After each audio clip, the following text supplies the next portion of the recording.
and start with questions. Let's start with Katie right here in the middle. Y'all lead the SEC in fourth down attempts. Just when it's kind of getting in those type plays, what's the communication like between you and Kaylin and the discussions of when you're going to go for it or not? They're normally, the discussion honestly happens before the play.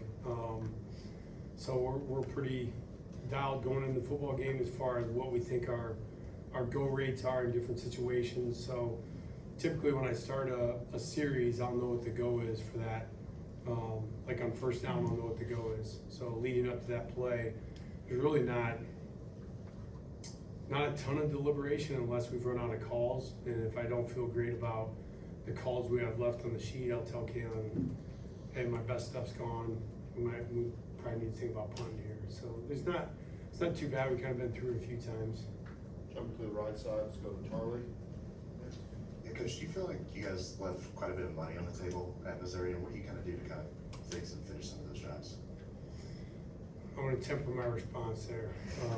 Yes, I think that's an understatement. I think most importantly, the guys know that. We got to the film session on Monday, and when we went through it, some of the plays, there's tough looks that a good defense like Missouri will present some problems for you that the players will have to overcome at times, and they certainly did that at moments in the game. And then there's plays that you feel really good about. It's a look that you practiced, you're ready to execute, and for a multitude of reasons, those didn't happen the way we wanted them to at times, and that was frustrating. And so some of the fringe issues where we weren't able to continue drives into the red zone, was obviously really frustrating. So we got to look at coaches as well.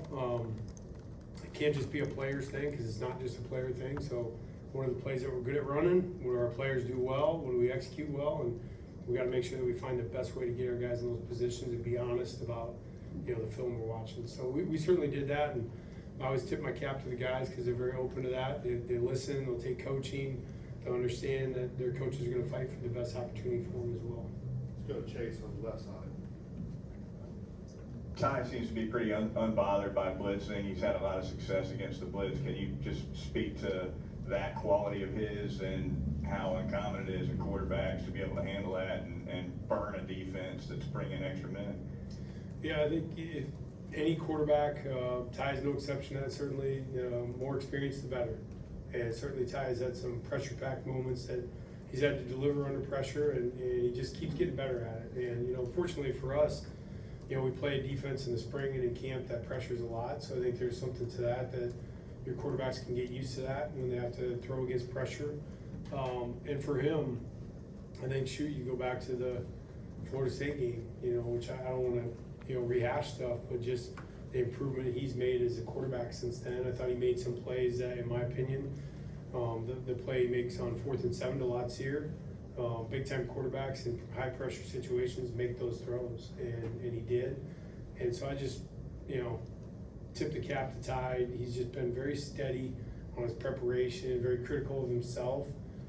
He knows the plays that he left out there that he can still get better at. But I do think that that's kind of the mark of a good quarterback. I think when you see guys that are good throwers when it's 70 and sunny, and that's all nice, but making those throws is where it really counts. Let's go to Nick on the far right side of the room. Yeah, kind of a follow-up to that. What are some of the coaching points to him about taking hits and hitting his checkdowns to make sure he doesn't take too big of hits? Just that. Ty's gotten way better at it, honestly. There was his scramble for 20 yards. I thought that was the biggest one. Like, he got out in open space, clearly had the first down, and he took an unnecessary kind of hit there that he could have got down right there. But other than that, I thought he's done a good job of being able to lean out of throws in the back end of the pocket when pressure's collapsing on him. I did think there was a couple he could have got out of his hand. I think that he would probably agree with that. I know that he does, and that's where he's continuing to develop and get better. That even when they're tough, there was one early on.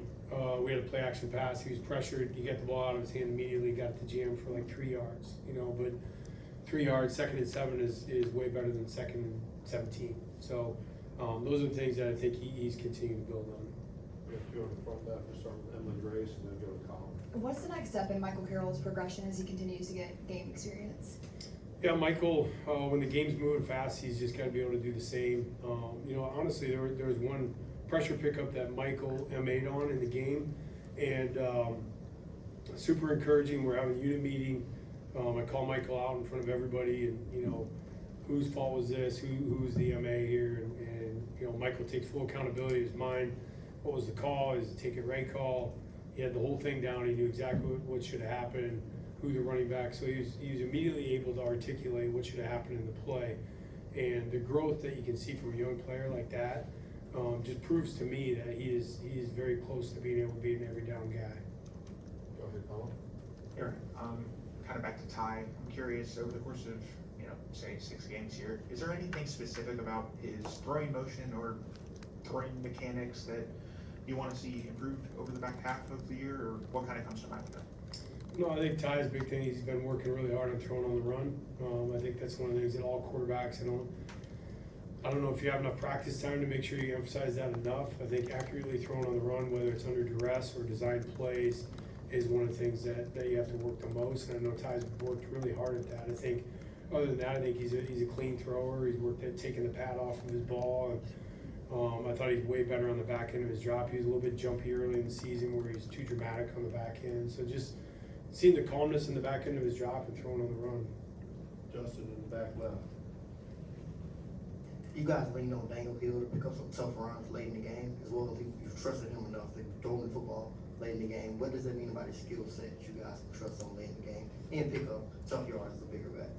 Yeah, Daniel has been a guy that unfortunately has been a little bit dinged up through the first part of the year, but is a guy that, I don't know if there's a guy we're more optimistic about out of spring ball than Daniel. So, we're hoping that starts to, show up a little bit more here and obviously, take some of the load off of Jam, but he's a really bright player. I think Daniel is a guy that, I know Daniel's a guy that understands pressure pickups. He's very good at pass protection. He's got incredibly good hands. A lot of people probably don't know that about Daniel, but he's a good athlete. I mean, he was like a state champion 300-meter hurdle guy. He's kind of wild, some of the stuff he can do. So we certainly trust him to do all those things. Let's go to Alex right in front there.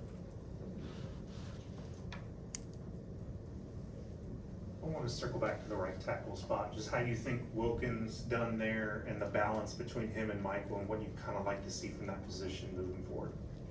Well, consistency is the biggest thing for both of them. Different vantage points for both guys, but I think consistency is one of the biggest parts. Obviously, the good offensive line play, there's no plays off. You don't get to be on the backside of a route or something like that. So we just got to have more consistency at that spot. So whether it's Michael having a full grasp of the offense or Wilkin executing at his highest capability, we just got to have better, consistency at that spot. We have a last question. I think we have a follow-up for Katie. You spent most of your career on the West Coast or Midwest. It's your first big rivalry game at Alabama. Just what have you been told or understood about this Alabama-Tennessee rivalry? I'm still figuring all that out. I thought Georgia was a rivalry too, so I thought that was a big game. But I love that in general about the SEC. I think it's awesome. I love lining up every week, playing tough ranked teams.